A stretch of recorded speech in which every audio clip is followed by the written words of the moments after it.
శ్రీ వాసుదేవమయమైన ఈ సభా సదస్సుకి శవనీయ నమస్సులు సమర్పణ చేసుకుంటూ విష్ణు కథా మహాయజ్ఞాన్ని నిర్వహించుకోబోతున్నాం గరుడ మహాపురాణం ఆధారంగా. ఇక్కడ గరుడ మహాపురాణం అనే మాట వినగానే చాలామంది భక్తి శ్రద్ధల కంటే భయము కుతూహలము చాలా ఎక్కువ ఉంటుంది. అసలు భక్తి కంటే భయం చాలా ఆకర్షిస్తుందిట. ఆ విషయం కూడా మనకు తేటపడింది.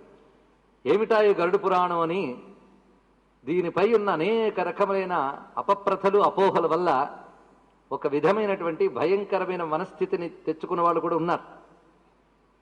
బాధాకరమైన విషయం ఏంటంటే ఎన్నో తెలుసు అనుకుంటున్న పండితులు కూడా ఈ విషయంలో కొంత పొరపాటు పడ్డం విచారకరమైన అంశం. దానికి కారణం ఏంటంటే వాళ్ళు పండితులే, కానీ ఈ విషయంలో వారు సంబంధించిన సరైన సమాచారాన్ని గ్రహించలేకపోయారు అని సవినయంగా ఈ వేదిక నుంచి విన్నవించుకుంటూ ఉన్నా. ఇందుకు ఇన్ని చెప్పానో ఇక్కడ ఉన్న వాళ్ళకి తెలుస్తుంది. గరుడ పురాణం అనగానే కొంతమంది ఎవరైనా మరణిస్తే ఆ 10 రోజులు చదువుకోవాలి అని ముందు అభిప్రాయం. రెండవది గరుడ పురాణం పుస్తకం ఇంట్లో ఉంచుకోకూడదని రెండవ అభిప్రాయం. కానీ ఈ రెండు అభిప్రాయాలు కూడా శాస్త్ర ప్రమాణం లేని అపోహలు. ఇది ముందు తెలుసుకోండి. ఎందుకంటే వీటిని మూఢనమ్మకాలు అంటారు, అంధవిశ్వాసాలు అంటారు. అంధవిశ్వాసాలంటే ఇవి, మూఢనమ్మకాలంటే ఇవి. ఏవి శాస్త్రాధారం లేకుండా ఏర్పరచుకున్న నమ్మకాలో వాటిని అంధవిశ్వాసాలు అంటారు. వాక్యముల యందు విశ్వాస బుద్ధికి శ్రద్ధ అని పేరు. శ్రద్ధ ఉంటేనే జ్ఞానం లభిస్తుంది. శ్రద్ధావాన్ లభతే జ్ఞానం అన్నాడు కదండి మహానుభాసం. ఉండాలి, శ్రద్ధ ఉండాలి, దానికి శాస్త్ర ప్రమాణం ఉండాలి. తస్మాత్ శాస్త్రం ప్రమాణంతే కార్యాకార్య వ్యవస్థితే అన్నారు ఎవరు? కృష్ణ పరమాత్మ గీతలో. శాస్త్ర ప్రమాణం ఉండాలయ్యా కార్యాకార్య వ్యవస్థలో అన్నారు ఇక్కడ. అందుకు శాస్త్ర ప్రమాణమైన విశ్వాసం మనం తీసుకోవాలి. కనుకనే గతానుగతికో లోక అని గుడ్డెద్దు చేలో పడ్డట్టుగా ప్రతివారు ఏర్పరచుకున్న అభిప్రాయాలే శాస్త్రాలు కావు. పదుగురాడు మాట పాడియే ధర చెల్లు అనే మాట శాస్త్రం ఒప్పుకోదు. కనుకనే ఇక్కడ మనము గురువాక్యాల్ని, ఋషివాక్యాల్ని, శాస్త్రవాక్యాల్ని ప్రమాణంగా తీసుకుని ముందు గరుడ పురాణం పై ఉన్న అపోహల ముందు మనం తొలగించుకోవాలి.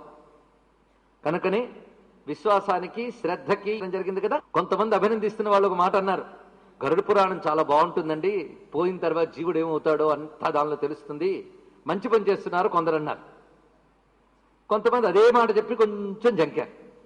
ఈ మధ్య ఒక పండితుడు ఏమన్నాడంటే, ఇది చెప్పడం చాలా మంచి పని చేస్తున్నారండి, కానీ ఇది దివాకీర్తనీయము కదా అన్నాడు ఒక ఆయన. అంటే పగలు మాత్రమే చెప్పుకోవాలి కదా అని. నేను వెంటనే ప్రశ్నించాను, ఏ గరుడ పురాణం అని అన్నాను నేను. అంటే ఎన్నున్నాయండి అని. అది తెలుసుకోవాలంటే అక్కడికి రండి అని చెప్పాను. బహుశా వారు ఇక్కడికి వస్తే నమస్కారం. కానీ పండితులకు చిక్కుంది, వాళ్ళు ప్రశ్నిస్తారు కానీ వినరు. అందువల్ల అదొకటి. కనుక ఇక్కడ మనము చెప్పుకునే ముందు అసలు గరుడ పురాణం అంటే ఏమిటో ముందు చెప్పుకుందాం. ముందు మీరేమనుకుంటున్నారో నేను చెప్తా. ముందు ఆ చనిపోయినప్పుడు 10 రోజులు చదువుకునే 16 అధ్యాయాల పురాణం. నిజంగా 16 అధ్యాయాలు బుద్ధిగా చదువుతున్నారా, బుద్ధిగా వింటున్నారా? గరుడ పురాణం ఆ 10 రోజులు వింటే మంచిది అన్నారు గనక ఏదో విన్నాం అనిపించుకోవడం కోసం అందులో 1-2 అధ్యాయాలు చివరి రోజున ఆయన చదువుతాడు. ఎంత తొందరగా పూర్తి చేస్తాడా అని చూస్తున్న యజమాని, కర్త అదేం చెప్తున్నాడు కూడా వినిపించుకోడు. ఇలా అయిపోతుంది గరుడ పురాణం. అంటే 10 రోజులు కూడా వినడం లేదు. అసలు ఆ 10 రోజులు వినే గరుడ పురాణం ఏమిటి, అసలు నేను చెప్పబోతున్న గరుడ పురాణం ఏమిటి, అక్కడి నుంచి మొదలు పెడుతున్నా మీకు. మీరు వింటున్న గరుడ పురాణం, మీరు అనుకుంటున్న గరుడ పురాణం 16 అధ్యాయాలతో ఉన్నది. కానీ నేను చెప్పబోతున్న గరుడ పురాణం 293 అధ్యాయాల గ్రంథం. ఇది ముందు తెలుసుకోండి. అంటే ఆ 293 అధ్యాయాల గరుడ మహాపురాణం. అందుకే ఆ పేరులో చూడండి, గరుడ మహాపురాణం అన్నాం. 18 పురాణాలకి 18 మహాపురాణములని పేరు. పైగా 10 మంది ఎప్పుడూ చదివి బాగుపడాలన్న ఉద్దేశంతో వ్యాసున్నాం. అందుకు అసలు గరుడ పురాణం ఏమిటి, ఎందుకు ఇలా అన్నారనే దాని మీద నేను పరిశోధన చెయ్యడం ఇప్పుడు మొదలు పెట్టలేదు, ఎప్పుడో మొదలైంది. దానికి కారణం మా నాన్నగారి కృప. మా నాన్నగారు 18 పురాణముల మీద పరిశోధించి పురాణ శాస్త్రి అని పూరి విశ్వవిద్యాలయం చేత బిరుదు పొందినటువంటి వారు ఆయన. ఆ రోజుల్లో 18 పురాణవేత్త. ఆయన ఓ మాట చెప్పారు, గరుడ పురాణం ఫలానా అప్పుడే చదవాలి, ఇంట్లో ఉంచుకోకూడదు, ఇవన్నీ అజ్ఞానపు మాటలు, ఏ పురాణంలోని మాట లేదు, ధర్మశాస్త్ర గ్రంథాల్లో ఈ మాట లేదు, గరుడ పురాణం ఎప్పుడు చదువుకోవాలి, అప్పుడే వాడేమిటో వాడికి తెలుస్తుందని మా నాన్నగారు కూడా నాకు 16 అధ్యాయాల గరుడ పురాణం గురించే చెప్పారు. మా ఇంట్లో చిన్నప్పటి నుంచి ఈ పుస్తకాలు సుమారు 3-4 కాపీలు ఉండేవి. మేమందరం క్షేమంగానే ఉన్నాం. ఆ తర్వాత అసలు గరుడ పురాణం గురించి తెలుసుకోవాలనే ప్రయత్నంలో నేను కాశీలో, కాశీ విద్యలకు పుట్టినలు కదా, అటువైపు ప్రయత్నం చేస్తే నాకు గరుడ పురాణం మహాగ్రంథం లభించింది. ఇదా అసలు గరుడ పురాణము. అది 293 అధ్యాయాల మహాగ్రంథం. అందులో ఒక పద అంటే ఒక సముద్రం లాంటి గ్రంథంలో ఒక కెరటం తీసుకుని మనం చదువుకుంటున్నాం. ఆ సముద్రం లాంటి గ్రంథం చదవాలని గాని ఇంట్లో ఉంచుకోకూడదని గాని గరుడ పురాణంలో రాయలేక దుర్యోధనుడు ప్రాయోపవేశం చేయబోతూ ఉన్నప్పుడు అసుర శక్తులన్నీ దుర్యోధనుడు సూక్ష్మ శరీరాన్ని లాక్కుపోయి ఒక మాట చెప్తాయి. ఏమనంటే, మేము నీ మీద చాలా హోప్స్ పెట్టుకున్నాం, భూమి మీద ఉన్న ధర్మమంతా దెబ్బతీయడానికి అసుర శక్తులన్నీ నిన్ను సెలెక్ట్ చేసుకున్నాయి, అలాంటి నువ్వు ఇప్పుడు శరీరం వదిలేస్తే మాగతేం కాను, కనుక ఆ మీద చిట్ట చివరికి భీష్మ ద్రోణాదుల మీద కూడా ఆవహించి ఉన్నాం మేము. ఇది మీరు జాగ్రత్తగా ఆలోచించవలసిన అంశం ఇది. అలాగ అసుర శక్తులు మూకుమ్మడిగా వచ్చినప్పుడు ఆ రోజుల్లో బాధ లేదు. ఎలాంటి అసుర శక్తులైనా ఎదుర్కొనేటువంటి శ్రీకృష్ణ పరమాత్మ ఉన్నాడు గనక అప్పుడు మనకి ఏం బాధ లేదు. ఇది ప్రధానంగా ప్రమాణభూతంగా దొరుకుతున్నటువంటి అధ్యాయాలు గరుడ పురాణం. దానిలో మరికొందరు ఋషులు కూడా చేర్చి పెంచినటువంటి గరుడ పురాణం. అవన్నీ తీసుకుని మొత్తం గరుడ పురాణాన్ని 2 భాగములుగా విభజించాడు వ్యాసదేవుడు. తెలుసు కదా, పురాణములన్నీ వ్యాసుడు ఇచ్చాడు. అసలు పురాణముల గురించి పరిచయం చేసుకోవాలి. పురాణం అంటే మన యొక్క ప్రాచీన కథ, మన యొక్క అంటే మానవుడి యొక్క, అంటే సృష్టి యొక్క ప్రాచీన కథని చెప్తుంది పురాణం. వేదము, పురాణము, ధర్మశాస్త్రము, ఈ 3 హిందువుల మత గ్రంథములు. శృతి స్మృతి పురాణానాం ఆ శృతి స్మృతి పురాణం. కనుక వేదము, ధర్మశాస్త్రము, పురాణములు ఈ 3 పరస్పర విరుద్ధములు కావు. ఒక్కడు గుర్తుపెట్టుకోండి, పురాణమే లేకపోయి ఉంటే హిందూ మతం ఇలా బ్రతికి బట్టగట్టగలిగేది కాదు. పురాణాల వల్లనే మనకి పండగలు ఇవి అన్నీ కూడా మనకు తెలిసినవి. దానివల్లనే మన ఆచార వ్యవహారాలన్నీ నిలబెట్టింది పురాణం.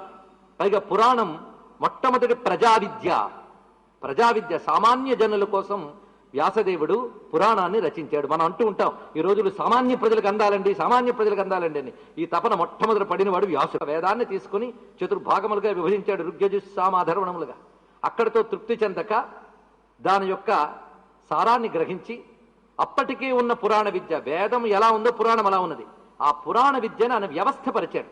కనుక పురాణములు వేదములు ఈ 2 కూడా వ్యాసుడు రాయలేదు, రెండింటిని వ్యవస్థపరిచాడు.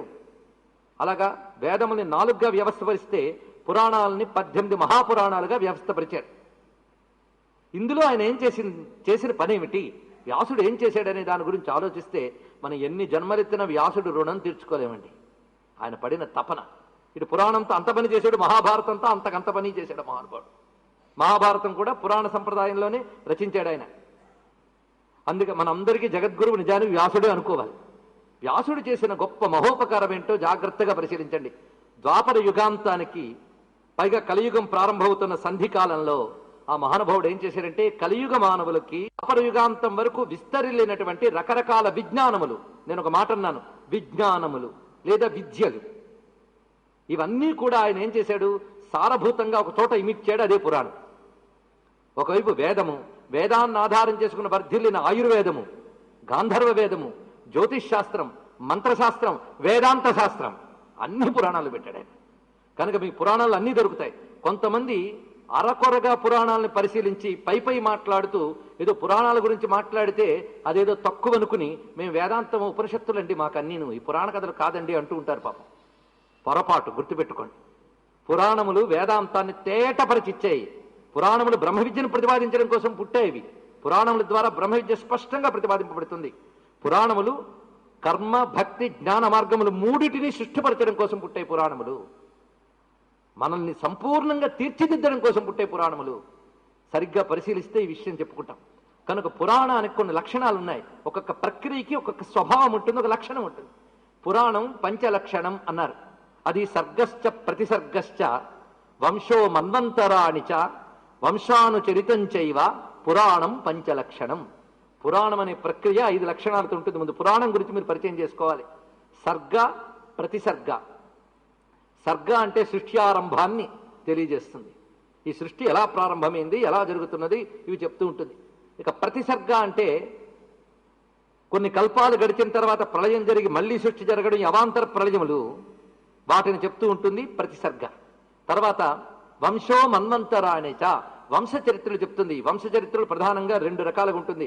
దేవవంశము, ఋషి వంశము. దేవతల యొక్క వంశములు, ఋషుల యొక్క వంశములు, అంటే వాళ్ళ యొక్క పరంపర క్రమం అది చెప్తుంది వంశం. తర్వాత మన్వంతరముల యొక్క కాలములు, మన్వంతరములు. ఈ మన్వంతరముల్లో జరిగిన వివిధ రాజవంశములు, ఆ రాజవంశములు పాలిస్తున్నప్పుడు జరిగిన కథలు చెప్తుంది వంశానుచరితం. అంటే అర్థమైంది కదా. కనుక పంచలక్షణాలు: సర్గ, ప్రతిసర్గ, దేవ ఋషి వంశములు, మన్వంతర కాలములు, ఆ మన్వంతర కాలాల్లో జరిగిన వివిధ రాజవంశముల చరిత్రలు. ఈ ఐదింటి గురించి చెప్తుంది పురాణం. ఏ పురాణమైనా ఐదే చెప్తుంది. ఈ ఐదు గురించి చెప్పిన పద్ధతిలో ఉన్న ప్రక్రియని పురాణం అంటారు. ఇది తెలుసుకోవాలి. ఇలాంటి పురాణములు ఎన్నున్నాయి? 18 మహాపురాణములు. ఉపపురాణములు 18. అయితే సాహితీవేత్తలు, చరిత్రకారులు భూతద్దాలతో గతమైనవే ఇక్కడ చెప్పడం జరుగుతుంది. ఈ రీసెర్చ్లు ఫలానా ఏడి, ఫలానా బీసీ ఇత్యాది మాటలు నేను చెప్పను. ఎందుకంటే అవి తేల్చలేక వాళ్లే తలకొట్టుకుంటున్నారు. ఇప్పుడు మనకెందుకు గోల? ఏదైనా మనకి దీని విషయంలో రామకృష్ణ పరమహంస చెప్పిన మాట ప్రమాణం. ఓ ఇద్దరు మామిడి తోటలోకి వెళ్ళేట. ఒక ఆయన చెట్టు కింద హాయిగా కూర్చున్నాడు. ఇంకొక ఆయన మొత్తం సాయంత్రం వరకు ఇందులో ఇన్ని రకాల మామిడి చెట్లు ఉన్నాయి, ఇన్ని రకాల పళ్ళు ఉన్నాయి, వాటి కేటగిరీస్ ఇవి, ఇన్ని రాసుకొచ్చేట. చూపించాడు. ఇంత జ్ఞానం సంపాదించేది తెలుసా అన్నాడు. తెలుసు. మరి నువ్వేం చేసావు? నేను ఇవేం తెలుసుకోలేదు, చెట్టుకో పండు తిరుగుంటూ కూర్చున్నాను అన్నట్టే. కనుక స్టాటిస్టిక్స్ రాసుకోవడం అక్కర్లే, అనుభవించడం కావాలి. ఆ అనుభవ జ్ఞానం దీంట్లో తెలుసుకుంటే చాలు. ఎందుకు మనకి బతుక్కు పనికొచ్చేదేదో తెలుసుకుందాం. ఉన్న ఆయువే ఇంత, దానిలో ఈ బుద్ధి అంతా, దాన్ని తక్కాలు గ్రహించడానికి ప్రయత్నం చేద్దాం. పురాణములు 18. వాటి సంఖ్య కూడా గుర్తుపెట్టుకోవడం కోసం మనకు ప్రక్రియ. అది వ్యాసుడే చెప్పాడు. మద్వయం భద్వయం చైవ భ్రత్రయం వచతుష్టయం అనాపలింగ కూస్కాని పురాణాన్ని పృథక్ పృథక్. పురాణాలు గుర్తుపెట్టుకోవడానికి చెప్పిన లెక్కండి ఇది. మన వాళ్ళు జ్ఞాపక శక్తి కోసం ఎన్ని ప్రక్రియలు చెప్పారో అయినా జ్ఞాపకం లేదంటే నమో నమః. ముందేమన్నాడు? మద్వయం, మకారంతో 2 ఉన్నాయట పురాణాలు. మత్స్య పురాణం, మార్కండేయ పురాణం. భద్వయం చైవ, భాతో 2, భవిష్య పురాణం, భాగవత పురాణం. భ్రత్రయం, బ్రా, అవి 3, బ్రహ్మాండ పురాణం, బ్రహ్మ పురాణం, బ్రహ్మ వైవర్త పురాణం. వచతుష్టయం, వకారంతో 4, వరాహ పురాణం, విష్ణు పురాణం. తర్వాత ఆ, నా, పా, లిం, గా, కూస్క. ఆ అంటే అగ్ని పురాణం, నా నారద పురాణం, పా పద్మ పురాణం, లిం లింగ పురాణం, గా గరుడ పురాణం, కు కూర్మ పురాణం, స్కా స్కంద పురాణం. ఇవి 18. ఈ 18ను గుర్తుపెట్టుకోవాల్సిన పద్ధతి ఇది. ఇందులో మనం ఇప్పుడు గరుడ పురాణం గురించి చెప్పుకుంటున్నాం. ఈ గరుడ మహాపురాణం 2 భాగములుగా ఉన్నది. ఒక భాగం పూర్వఖండము, రెండవ భాగం ఉత్తరఖండము. 2 ఖండములుగా ఇది విభజింపబడుతుంది. ఇందులో పూర్వఖండం అంతటిని ఆచారకాండ అని అంటారు. ఆచారకాండ. ఆచారం అంటే తెలుసు కదా. ఆచారం అంటే ఏంటి? ఆచరించేది, ఆచరించవలసినది. ఆచారకాండ. ఈ ఆచారకాండ పూర్వఖండము అని చెప్పబడుతూ మొత్తం. ఇప్పుడు ఉత్తరఖండం మళ్ళీ 2 భాగాలుగా ఉంది. ఉత్తరఖండము 2 భాగములు. పూర్వఖండం ఏమన్నాను? ఆచారకాండ. ఉత్తరఖండం 2 భాగాలు. అది ధర్మకాండ, బ్రహ్మకాండ. ధర్మకాండ, బ్రహ్మకాండ. ఇందులో ఆచారకాండలో 243 అధ్యాయాలు ఉన్నాయి. నేను ఇందాక మీకు చెప్పిన అధ్యాయాల కంటే ఎక్కువ సంఖ్య వస్తుంది, గుర్తుపెట్టుకోండి. నేను చెప్పాను అనేక మంది ఋషులు కూడా తర్వాత చేర్చగా పెరిగిన పెద్ద పురాణం గురించి మీకు ఇప్పుడు చెప్తున్నాను. ఇందులో ఆచారకాండ ప్రస్తుతం మనకి దేవనాగరి లిపిలో దొరుకుతున్నటువంటి గ్రంథం ఇది. దీన్ని ఎవరు తెలుగు కూడా చేయలేదండి. ఈ ఆచారకాండ 243 అధ్యాయాలు పూర్వఖండం అంతా. ఇందులో ఉత్తరఖండం మళ్ళీ 2 భాగాలు చేయాలన్నాను కదా. ధర్మకాండ. ఈ ధర్మకాండ 42 అధ్యాయాలు. బ్రహ్మకాండ 29 అధ్యాయాలు. నాకంటే లెక్కలు బాగా తెలిసిన వాళ్ళు ఈ పాటికి కౌంట్ చేసి ఉంటారు. మొత్తం 314 అధ్యాయాలు వచ్చాయి. చూడండి సరిగ్గా. ఇందులో ఈ ధర్మకాండ అని చెప్పిన మధ్యలో 42 అధ్యాయాలు.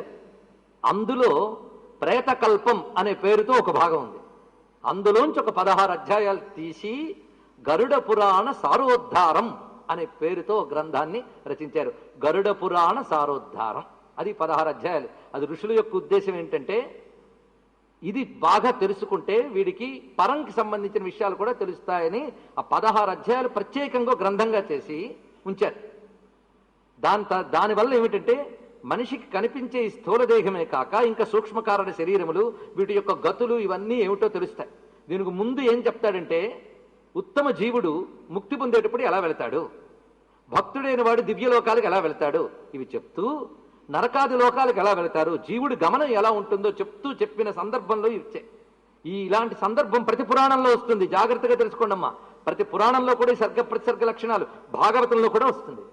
భాగవతంలో కూడాను అనేక లోకములు వర్ణన చేస్తూ జీవుడి శరీర పతనానంతరం నరకాది లోకాలకు వెళ్ళడం, అక్కడున్న 21 భాగవతంలో ఎలా వర్ణించారు, గరుడు పురాణంలో ఎలా వర్ణించారు, విష్ణు పురాణంలో అలాగే వర్ణించారు. ప్రతి పురాణంలో ఒక భాగం ఉంటుంది.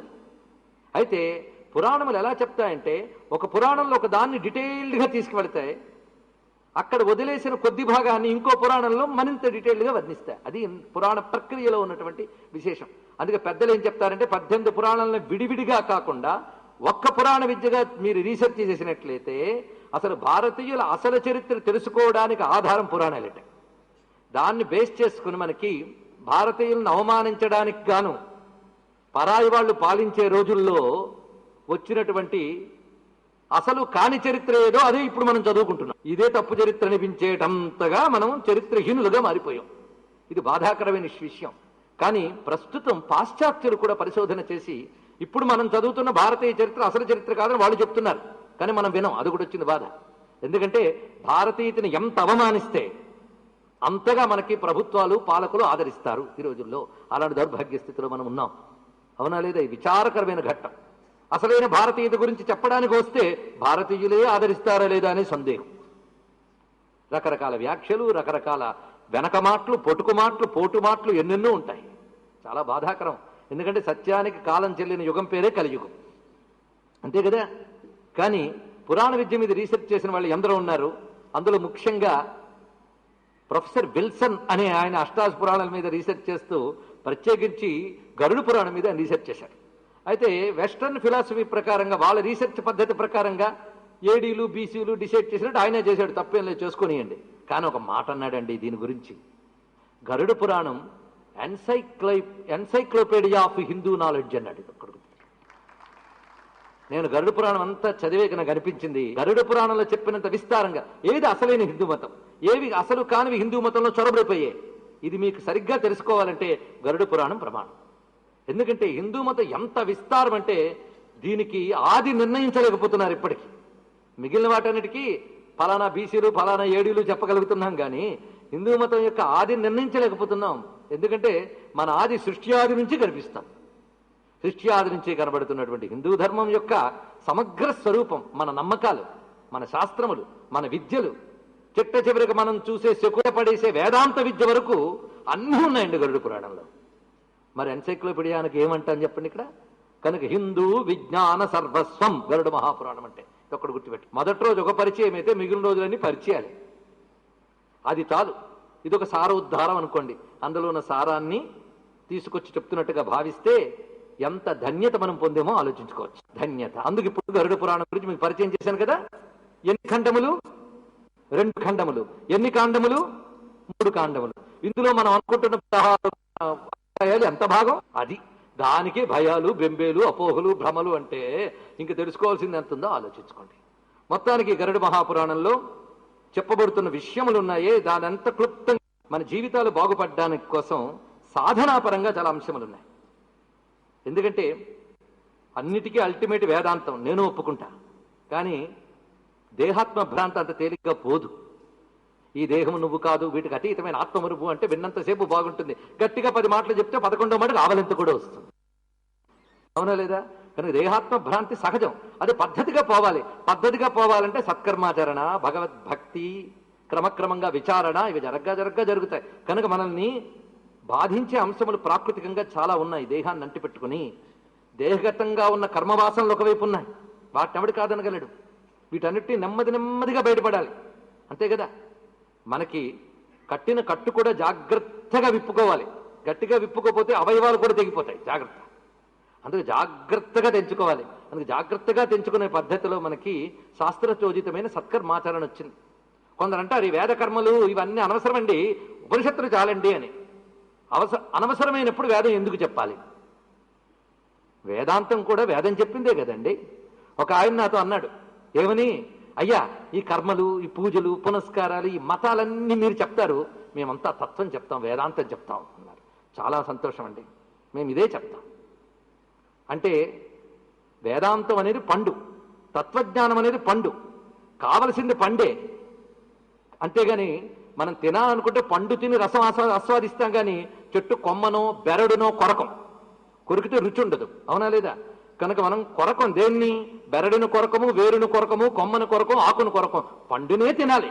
అందుకు ఈ వేదమనబడేటువంటి సత్కర్మ సద్భక్తి ఉంటేనే వేదాంతం అనే ఫలం ఉంటుంది.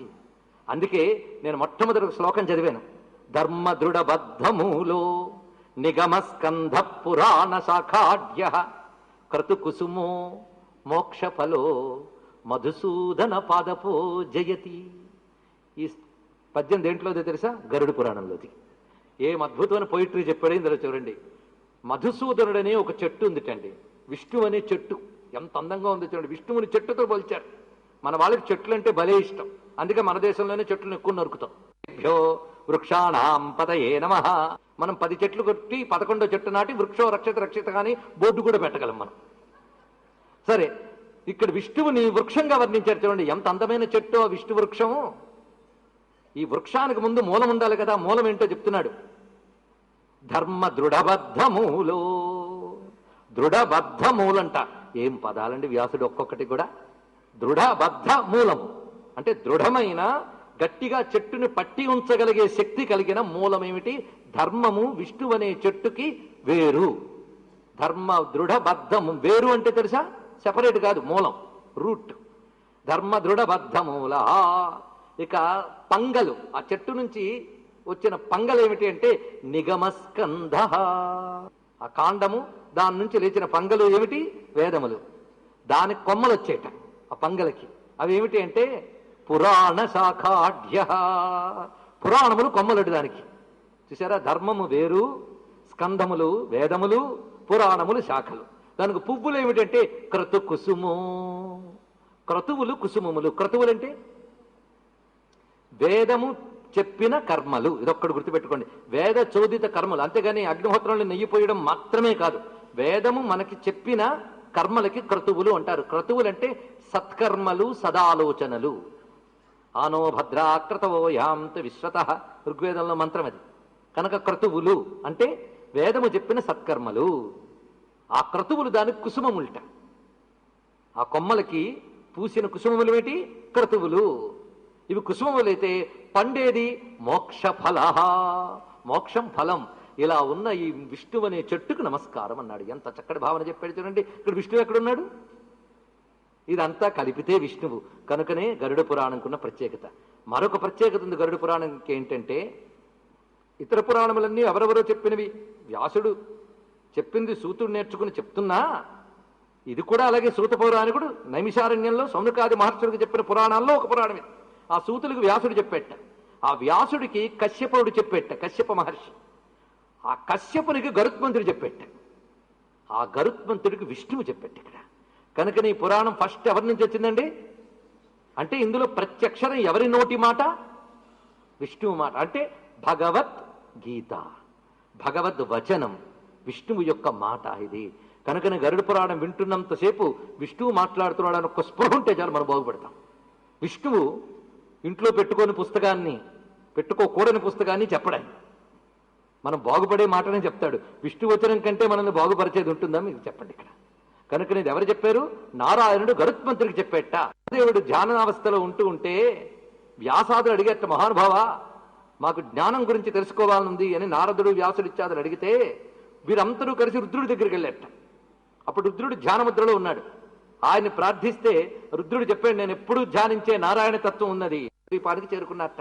అక్కడ రుద్రుడు ప్రశ్నిస్తే నారాయణుడు ప్రత్యక్షమై రుద్రుడితో, నేను ఒకప్పుడు గరుత్మంతుడికి చెప్పాను, అది నీకు ఇప్పుడు చెప్తున్నాను అని రుద్రుడితో మళ్ళీ చెప్పేట, రీటోల్డ్. ఆ రుద్రుడితో విష్ణువు చెప్పేట. ఇలా ప్రారంభమవుతుంది గరుడ పురాణం. అంటే విష్ణువు నుంచి శివుడు నేరుగా విన్నాడు. ఇదొక పరంపర. దీనికి ఇంకో పరంపర విష్ణువు, గరుడు, కశ్యపుడు, వ్యాసుడు, సూతుడు, సౌనకాది మహర్షులు. ఇది పరంపర. ఇది గరుడ పురాణానికి మనకు కనబడుతున్నటువంటి మొదటి అధ్యాయంలోనే విషయములన్నీ ప్రస్తావన కనిపిస్తూ ఉంటుంది. ఇలా గరుడ పురాణం ఎక్కడి నుంచి వచ్చింది అనే విషయం చెప్పుకున్నాం. పైగా గరుడు ఈయనెవరండి?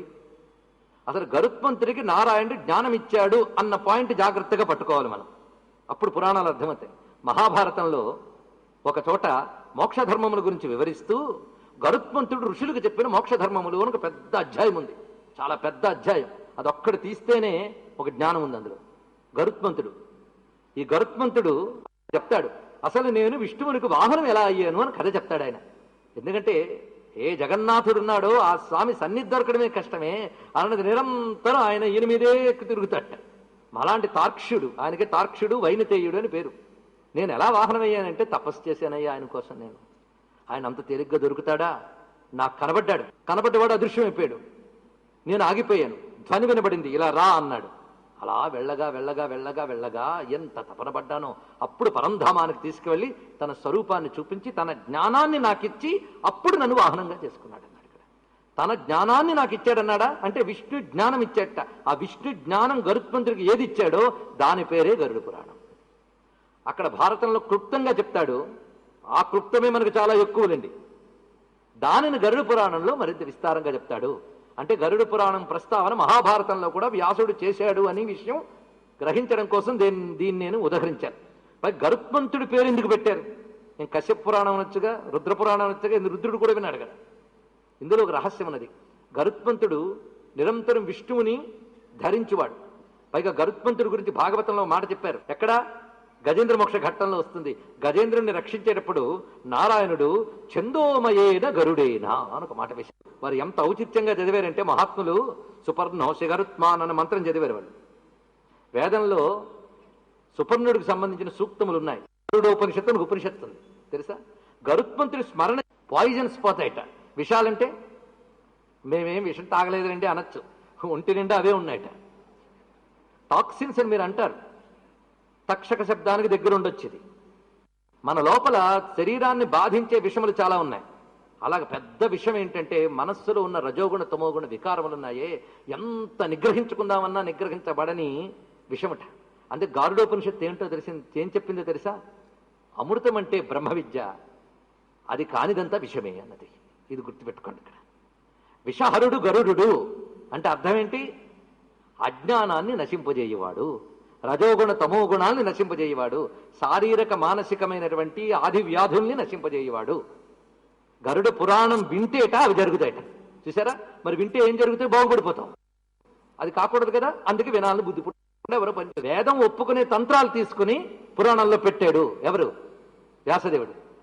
శ్రీ విద్యాతంత్రం కానీ, విష్ణు ఉపాసన కానీ, శివోపాసన కానీ వేద సమ్మతమైన విధంగా తీసుకున్నాడు. అలాగే పురాణములు వేద సమ్మతమైన ఈ తంత్రాలు తీసుకున్నాయి. వేద సమ్మతం కాని తంత్రభాగాలు తంత్రశాస్త్రంలో కనబడినా మనం స్వీకరించరాదు. ఇది గుర్తుపెట్టుకోండి. వేద సమ్మతం కాని తంత్రాన్ని వామాచారం అంటారు, వేద సమ్మతమైన తంత్రభాగాన్ని దక్షిణాచారము సమయాచారం అని అంటారు. మళ్ళీ వ్యాసుడు ఎంత పని చేశాడో అంత పని చేసిన మహానుభావుడు శంకర భగవత్పాదులు వారు. ఆయన కూడా అటు వేదాంతాన్ని అంత ప్రతిష్ఠించారు. ఈ వేద తంత్ర సమన్వయం అంత చేసినటువంటి మహానుభావుడు. అందుకే శ్రీ విద్యా తంత్రాన్ని ఆయన వేద సమ్మతంగా దక్షిణాచార సంప్రదాయంలో ఆయన ఉద్ధరించారు. ఆయన పరమ గురువులైన గౌడపాదాచార్యుల వారు అదే పని చేశారు. ఇది మనం తెలుసుకోవాల్సిన అంశములు. అలాగే వేద సమ్మతమైన తంత్ర సాధనలు కొన్ని అధ్యాయాల్లో ఉంటాయి ఇందులో. అవి నేను మీకు సభలో ఎంతవరకు చెప్పాలో అంతవరకు చెప్తా. అది మీరు అవిగ్రహించి జీవితంలో అమలుపరుచుకున్నా జీవితం బాగుపడే సాధనలు ఉన్నాయి. వాటిని క్లుప్తంగా చెప్తాను నేను. అవి కొన్ని అధ్యాయాలు రాశాడు. ఈ తంత్రానికి సంబంధించిన విషయములు కొన్ని కనిపిస్తాయి. దాని తర్వాత కనబడుతున్నటువంటివి విషయములు మన సాధనకు పనికొచ్చే సాలగ్రామాలు, లింగములు, ఆలయములు ఎలా నిర్మించాలి, యజ్ఞశాలలు ఎలా ఉండాలి, ఇవన్నీ కూడా టెక్నికల్ డీటెయిల్స్. పురాణాల్లో టెక్నికల్ డీటెయిల్స్ గురించి ఎక్కువ చెప్పే పురాణాలు రెండు కనబడతాయి. అగ్ని పురాణం, గరుడ పురాణం. మీరు అగ్ని పురాణం కానీ చెప్తే వింటూ ఉన్నంతసేపు చక్కగా నిద్రపోవచ్చు. ఎందుకంటే అన్ని టెక్నికల్గా చెప్తాడు అక్కడ. ఆలయం కొలతలు ఎలా ఉండాలి, ఇలాంటి మనకి ఆగమానికి సంబంధించిన విషయములు, యజ్ఞశాలకు సంబంధించిన విషయములు, ప్రాసాదం అంటే గోపురములు ఇత్యాది నిర్మాణ విషయములు, ప్రతిమా శాస్త్రము, ఇలా రకరకాల విజ్ఞానములు మన సైన్సెస్ అన్ని అందులో చెప్పబడతాయి. అవి గరుడ పురాణంలో కూడా చెప్పబడుతున్నాయి. ఇవి నేను ఎక్కువ వివరంగా చెప్పనెలాగు ఉన్నాదని మాత్రం చెప్తున్నాను ఇక్కడ. దాని తర్వాత భువనకోశ వర్ణన. భువన కోశం అంటే ఈ భువనములన్నీ ఏ విధంగా ఉన్నాయి, ఏ ఏ లోకములు ఏ ఏ విధంగా పెట్టబడి ఉన్నాయి, అందులో భూమి ఎలా ఉన్నది, ఈ భూమి యందు ఎన్ని ద్వీపములు ఉన్నాయి, ఎన్ని ఖండములు ఉన్నాయి, అందులో ఏ ఏ ద్వీపముల్లో ఏ ఏ ప్రత్యేకత ఉంది, అందులో భరతవర్ష అనుకున్న ప్రత్యేకత ఏమిటి, భారతదేశం యొక్క ప్రత్యేకత. భాగవతంలో కూడా ఈ సబ్జెక్ట్. దీన్ని మరింత విస్తారంగా గరుడ పురాణం చెప్పింది. దాని తర్వాత జ్యోతిష్ శాస్త్రం, సాముద్రిక శాస్త్రం. దీని గురించి కొన్ని చాప్టర్స్ ఉన్నాయి. అవి మీరు చదివితే మీకు మీరే తెలుసుకోవచ్చు. అసలు ఏ మానవుడు ఏ రకమైన లక్షణానికి చెందినవాడో సాముద్రిక శాస్త్ర ప్రకారంగా చెప్పవచ్చు. వాడి యొక్క ముఖ లక్షణాలు, వాడి నుదురు లక్షణాలు, వాడి జుట్టు లక్షణాలు, వాడి యొక్క పెదవులు, వాడి యొక్క కాళ్ళు, ప్రతి అవయవం ఎలా ఉంటే వాడి యొక్క జీవితం ఎలా ఉంటుంది అనే సాముద్రిక శాస్త్రం కూడా మనకుంది. ఇప్పుడు దానిలో మనం పోగొట్టుకున్నది ఎక్కువ, మిగుల్చుకున్నది తక్కువ. మిగుల్చుకున్న దాన్ని పట్టుకుని గొడవలు చేసేది ఇంకా ఎక్కువ. కానీ ఆ సాముద్రిక శాస్త్ర విషయాలు ఇందులో ఉన్నాయండి, ఆశ్చర్యకరంగా ఉంటాయి. ఆ శరీర లక్షణం బట్టి ఆ జీవుడు ఉంటే చెప్పచ్చు మనం. వీడు అవతార పురుషుడా, సిద్ధ పురుషుడా, కారణ జన్మడా, మామూలు వాడా, వీడు ఆయువెంత, వీడు ఆలోచనలు ఎలాంటివి, వీడు ఈ జీవితంలో ఎంత మేరకు సాధించగలడు, వీడికి పరలోకానికి వెళ్ళగలిగే, ఉత్తమ లోకాలకు వెళ్ళగలిగే స్థితి ఉందా, అధోలోకాలకు వెళ్ళగలిగే స్థితి ఉందా, వీడికి ఏ ఏ రోగాలు వస్తాయి, ఇవన్నీ కూడా చెప్పచ్చు సాముద్రిక శాస్త్రం. అదేవిధంగా జ్యోతిష్ శాస్త్రం, ఈ రెండు శాస్త్రాల గురించి డీటెయిల్డ్గా కొన్ని అధ్యాయాలు చెప్పాడు. ఇది కూడా ఇందులో ఉన్న సబ్జెక్టు, నేను చెప్పని సబ్జెక్టు, ఇందులో చెప్పబోని సబ్జెక్ట్ ఇది. దాని తర్వాత రత్నశాస్త్రం, ఆశ్చర్యపోతారు. రకరకాల రత్నాల గురించి ఈ రోజుల్లో దాన్ని పట్టుకుని అనేక రకాల వ్యాపారాలు చేసేవారు ఉన్నారు. ప్రస్తుతం భారతీయులు అన్ని ప్రాచీన విద్యల్ని వ్యాపారంలోకి దించి దాని అసలు విలువల్ని దెబ్బతీసే వాళ్ళే ఎక్కువ మంది ఉన్నారు. ఎక్కడో ఒకరిద్దరు అసలు శాస్త్రవేత్తలు దొరుకుతారు, కానీ కాని వాళ్ళే ఎక్కువ కనబడతారు. ఇలాంటి వాళ్ళని పట్టుకుని శాస్త్రాన్ని మాత్రం అవమానించరాదు. కొందరు నకిలీ సర్టిఫికేట్తో నకిలీ వైద్యం చేస్తున్నారని వైద్య శాస్త్రాన్ని అవమానించకూడదు కదా, అలాగే ఇది కూడా గుర్తుపెట్టుకో. కనుకనే రత్నశాస్త్రం, దాని గురించి పెద్ద గ్రంథమే ఉంది. ఇందులో ఒక్కొక్క రత్నాన్ని ఎలా పరీక్షించాలి, ఏ రత్నం ఏ జాతికి చెందినది, ఇవి నవరత్నాలే కాదు, మనకు తెలియని మరికొన్ని రత్నాలు కూడా చెప్పాడు. అందులో చేర్చి చెప్పినది రుద్రాక్ష మొదలైన వాటి గురించి కూడా వివరించాడు. రుద్రాక్ష రత్నం కిందే చెప్పాడు ఇక్కడ మహానుభావుడు, దాన్ని ఒక బీజం కింద మాత్రమే కాకుండా. ఇది కాకుండా తీర్థ మహిమ, ఇది చాలా విశేషంగా చెప్పాడు. ఏ ఏ తీర్థములు ఏ వేటి వేటి కోసం కేటాయించబడి ఉన్నాయి, క్షేత్రముల యొక్క మహిమ ఏమిటి, ఇలాంటి తీర్థ మహిమలు, గంగాది తీర్థ మహిమలు, అవి శ్రవణం చేసినంత మాత్రాన తీర్థస్నాన ఫలములు లభిస్తాయట. కనుకనే ఖర్చు లేకుండానే స్నాన ఫలం పొందొచ్చు కనుక అవి అక్కడక్కడే చెప్తాను. నేను చెప్పబోయేది ఏమిటి, చెప్పకుండా వదిలేసేది ఏమిటి కూడా మీకు చెప్తాను. అలాగే శ్రాద్ధ కర్మల యొక్క విధానం, శ్రాద్ధ కర్మల ఫలితం, పితృదేవతలు ఎవరు, మనం అనుకుంటున్నది వేరు, శాస్త్రంలో ఉన్నది వేరు. పితృదేవతల ఆరాధన ఎంత అవసరం మనకి. మనం ఏంటంటే మనకు అనిపిస్తున్న శరీరాల గురించి ఆలోచిస్తూ ఉంటాం, ఈ శరీరం నుంచి వచ్చిన శరీరాల గురించి ఆలోచిస్తూ ఉంటాం. నా బిడ్డలు బాగుంటే చాలు, నా మనవలు బాగుంటే చాలని. అంతేగాని నువ్వు ఎవరి నుంచి బిడ్డగా వచ్చేవో అక్కర్లేదు, అంతే కదండి. తన బిడ్డని ప్రేమించినంత గొప్పగా ఈ తల్లిదండ్రులు వాళ్ళ తల్లిదండ్రులు ప్రేమిస్తున్నారా, ఆలోచించండి. ఆలోచిస్తే తెలుస్తుంది. కానీ వీళ్ళు ఏ తల్లిదండ్రులకి ఏ ప్రేమను చూపించడం లేదో అదే ప్రేమను తమ పిల్లల నుంచి ఆశిస్తున్నారు. అంటే మేము చెడిపోయినా మా పిల్లలు చెడిపోరని నమ్మకమా? ఆలోచించుకోండి. అసలు ఏమిటి, అసలు ఈ తల్లిదండ్రులకి పిల్లలకి బంధం ఏమిటి? ఈ జీవుడు ఆ కడుపులోనే ఎందుకు పుట్టాలి? ఈ బంధం కడుపు నుంచి బయటపడినంత మాత్రాన పోతుందా, లేదా ఆ తల్లిదండ్రులు పోయిన తర్వాత పోతుందా? ఏ బంధం వల్ల పుట్టారు ఆ బంధం ఈ జీవుడికి ఎంతకాలం వాళ్ళతో ఉంటుంది, ఆ లెక్క కట్టగలిగి అసలు ఈ శరీరముకు సంబంధించని జీవుడు, శరీరంతో బద్ధుడైన జీవుడు వీడేమిటి, వీటి గురించి తెలుసుకోకుండా తోలనాడడం తప్ప లేదా అండి? తెలుసుకోవాలి కదా. తెలియజేసే శాస్త్రం ఒకటి ఉంది, అది చెప్తాడు. అందులో పితరులంటే ఏమిటి, వాళ్ళ అనుగ్రహం పొందకపోతే ఏమవుతాం, ఉపాయములు ఏమైనా ఉన్నాయా? ఎందుకంటే శాస్త్రపరమైన కర్మలు ఆచరించలేని ఈ కాలంలో మనం పితరుల కృప ఎలా పొందాలి, దీనికి సంబంధించిన ఒక అద్భుతమైన కథలు, ఘట్టాలు, చక్కచక్కటి విషయాలు చాలా అద్భుతంగా చెప్తాడు. అది కూడా మనం చెప్పుకుంటాం. దీని తర్వాత విషయం ఏంటంటే వ్రత విధానాలు. ఆశ్చర్యం, ఎన్ని రకాల వ్రతాలు మనకున్నాయి. మనకున్న తిథులు, వారాలు, నక్షత్రాలు, వీటికున్న ప్రత్యేకతలు. ఏదో మనం వ్యవహారం కోసం ఈ టైం డివిజన్ చేసుకోలేదు, గుర్తుపెట్టుకోండి. కొందరు అంటూ ఉంటారు మన టైమింగ్ చాలా కష్టమండి, మిగిలిన క్యాలెండర్లో అయితే 17వ తారీఖు అంటే 17వ తారీఖే, మనకి ఇవాళ తదియే ఈ లెక్క చెప్తే మరొకసారి తది మరో లెక్క చెప్తారు, ఏమిటండి అని అంటారు. ఎందుకంటే మనది పూర్తి శాస్త్రం మీద ఆధారపడింది కనుక అలాగే ఉంటుంది, ఏం చేస్తాం. కనుక తిథులు, వారాలు, నక్షత్రాలు, వీటికున్న ప్రాధాన్యం ఏమిటి, ఆ రోజును మనం ఎలా వినియోగించుకోవాలి, ఏది చేయడం వల్ల, ఏ వ్రతాచరణ వల్ల ఏ ఏ సిద్ధులు పొందగలం. ఎందుకంటే జీవుడికి ఐహికమైన కోరికలు తీరాలి, పారమార్థికమైన ఫలితమూరు కావాలి. కానీ కొంతమంది ఈ కోరికలు ఇవన్నీ వృధా అండి, మోక్షమే ప్రధానమండి అని అంటూ ఉంటారు. ఇవి అవతల వాడికి చెప్పడానికి పనికొస్తాయి తప్ప వాడికంటూ వాడికి కొన్ని ఉంటాయి. ఇంత వేదాంతం చెప్పిన వాడికి కూడా ఏదో వ్యాధి వస్తే డాక్టర్ దగ్గరికి వెళ్తాడా లేదా అండి? ఎలాగైతే ఔషధం అనే ఒక పరిష్కారం తీసుకుని వ్యాధిని ఎలా పోగొట్టుకుంటున్నావో, అలాగే శాస్త్రముల్లో చెప్పిన మంత్ర సాధన, ఉపాసన, వ్రతము మొదలైన సాధనలతో కూడా మనం అనుకున్నవి నెరవేర్చుకోవచ్చు. తప్పేం లేదు. విధానములు ఏవి ఎలా చేయాలి, అసలు వ్రతం చేయాల్సిన వాడు ఎలా ఉండాలి. ఎందుకంటే ఒక్కొక్కడు చెప్తూ ఉంటాడు మనకి. అవి శాస్త్రం అనుకుంటే ఈ రోజుల్లో చెప్పేవాళ్ళు కూడా లేరు మనకి. పెద్దవాళ్ళు ప్రమాణం అనుకుంటే పెద్దవాళ్ళకి ఏమీ తెలియని పరిస్థితి వచ్చింది తెలుసా మీకు. అవే శాస్త్రం అనుకుంటాం. వాళ్ళు ఏదో చెప్తూ ఉంటారు, ఈ రోజు ఇది మంచిది కాదటే, ఇలా వెళ్ళకూడదట. ఏమిటో మా అమ్మమ్మ చెప్పింది, మంచిదే. అమ్మమ్మ చెప్పింది అనే మాట మంచిదే, కానీ ఆ అమ్మమ్మలే ఎప్పుడో శాస్త్రం చదువుకోకపోతే అమ్మమ్మ మాట అమ్మకేం తెలుస్తుందండి. ఇప్పుడు మరీ విడ్డూరం మనకి.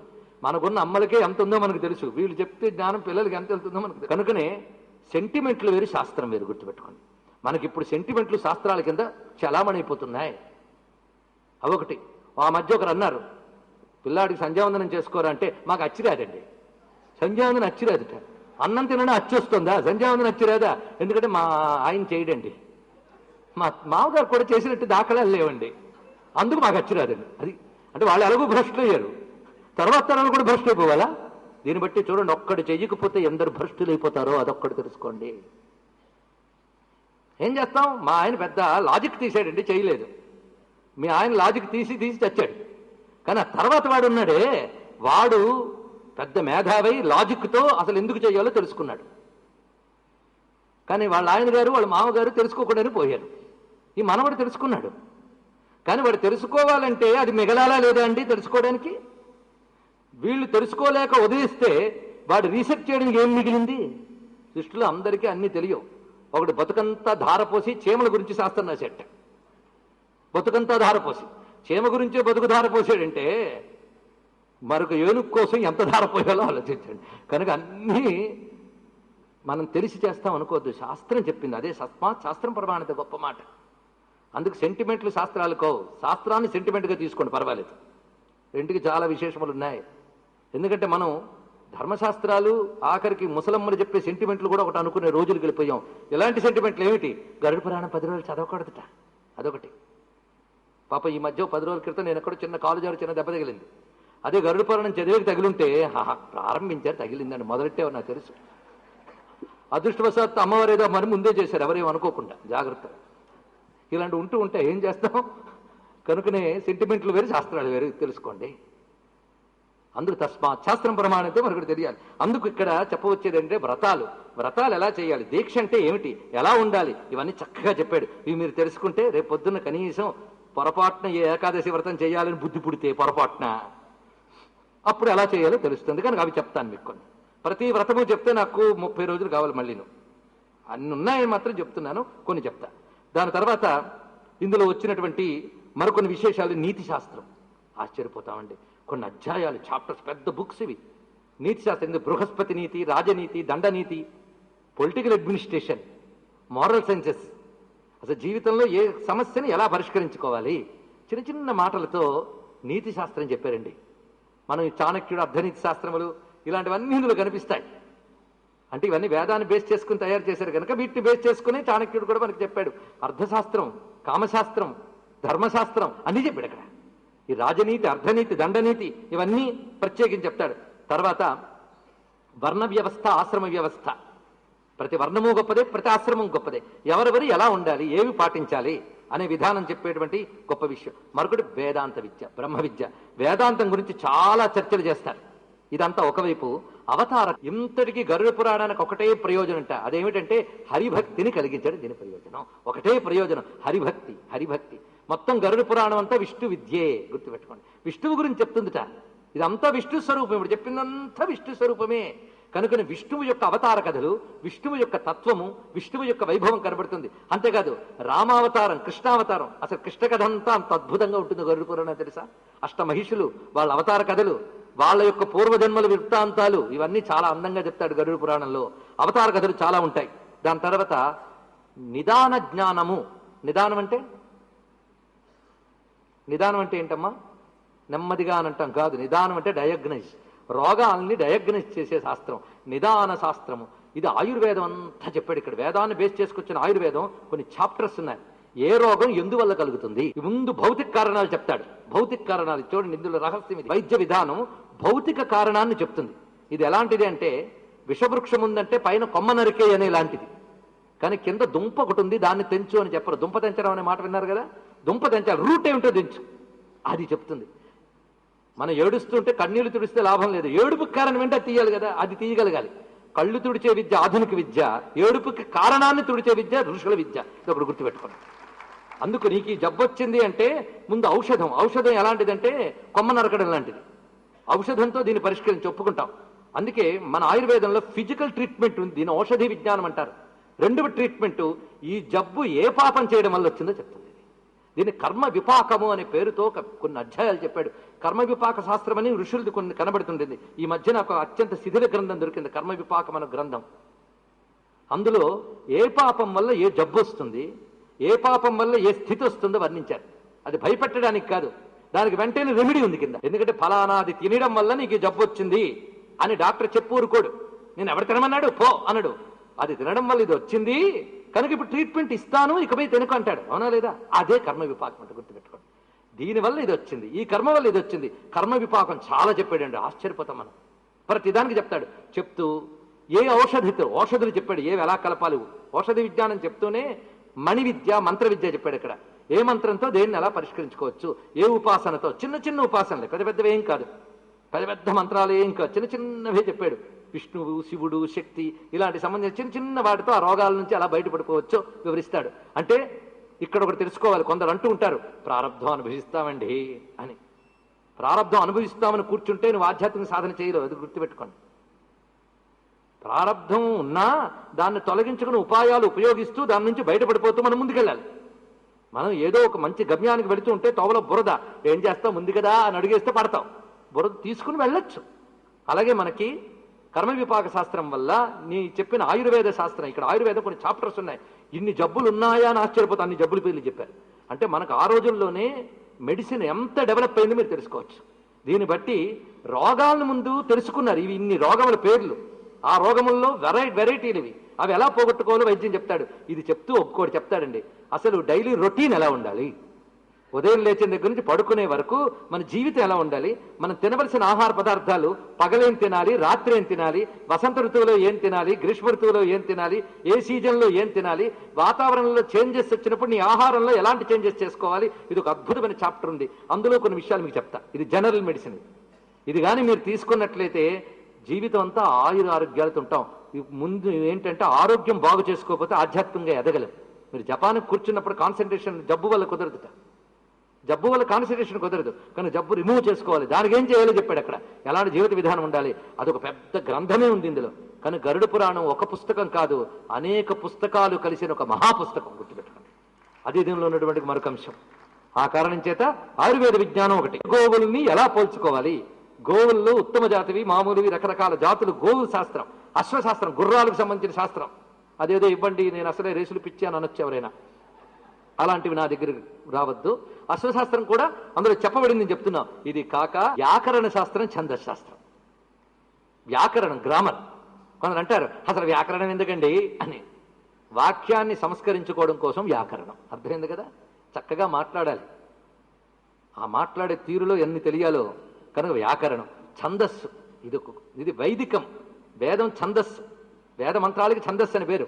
ఈ ఛందస్సుని బేస్ చేసుకుని జీవించేవాడిని ఛాందసుడు, చాదస్తుడు అని అంటారు. అలా అనిపించుకోవడం చాలా అదృష్టం, గుర్తుపెట్టుకో.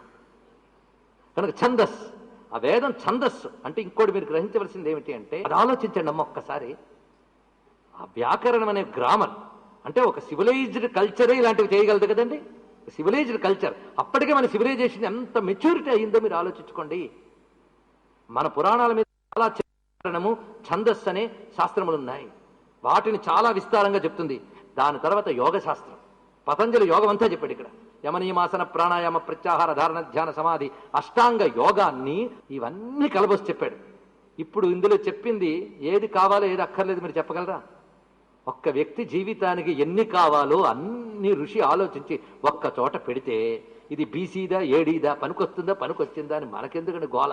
314 అధ్యాయాల ఈ మహాగ్రంథాన్ని తీసుకుని ఇక్కడ చెప్పబోవడం అనేది పెద్ద సాహసమే. అయినా ఇందులో కొన్ని భావించుకుని చెప్పడం జరుగుతున్నది.